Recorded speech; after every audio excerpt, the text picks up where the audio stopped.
It was fucked up. Nice. You got the snort. Yes. Okay, hold on a second.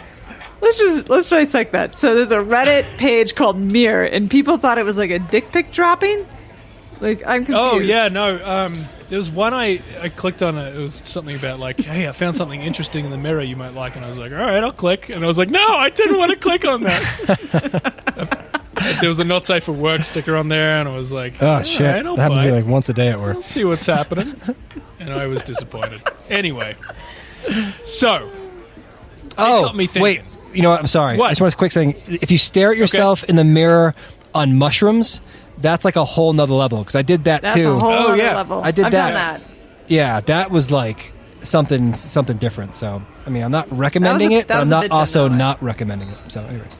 It was like terrifying or what? Yeah, Your face- it's scary, actually. Yeah, your face I thought it was changes scary. rapidly, constantly, and you're like, what am I looking at? And it's like the same thing, but times 100. So, like, you look differently, you look like a demon, that's when you grow things. You can't, it's really kind of haunting. It's like you look at yourself and you're like, that's not me.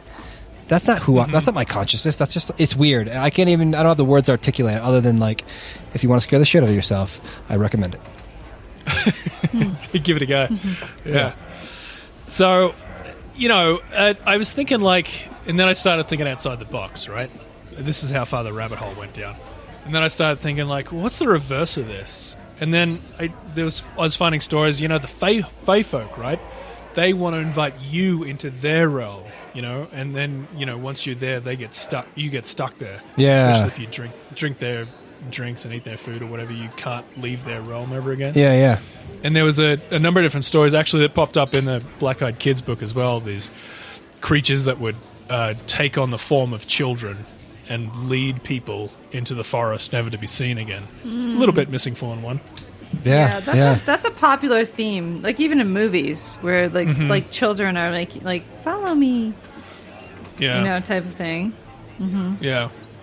But what about technology? Like, as far as like inviting things through the threshold of our home, we have our phones that constantly listen to us, laptops, cameras are constantly going. Maybe you know, everything's listening to us. It's like, what if there's internet demons that are just we've invited into our home just because we said accept on the Apple, you know, every time you update your Apple thing, you never read that shit. You just click yes. I'm fine. Oh yeah, there's like that. a demon. There's a demon app that knows your location that you forgot to turn off. Yeah.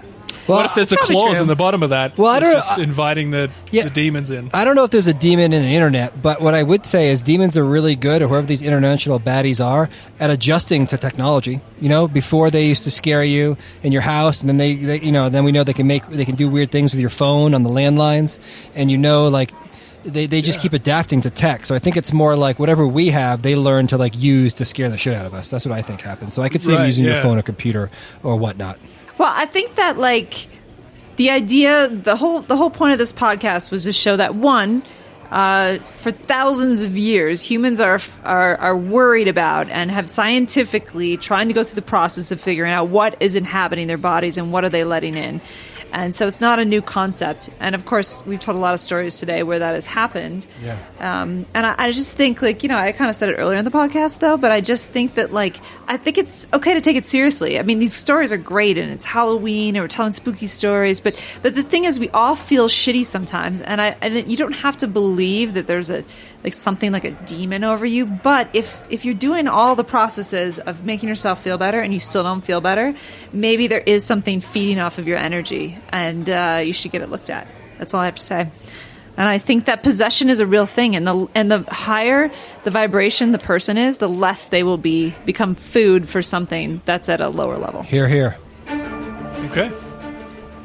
I'll buy it. So there. So drink a lot of wine and then go see a mystic healer and get healed. And get it all taken away. You know, it's just like a hangover. You're just like, all gone. Perfect. Yes. All right, have a good night, and we will talk to you next week. Goodbye.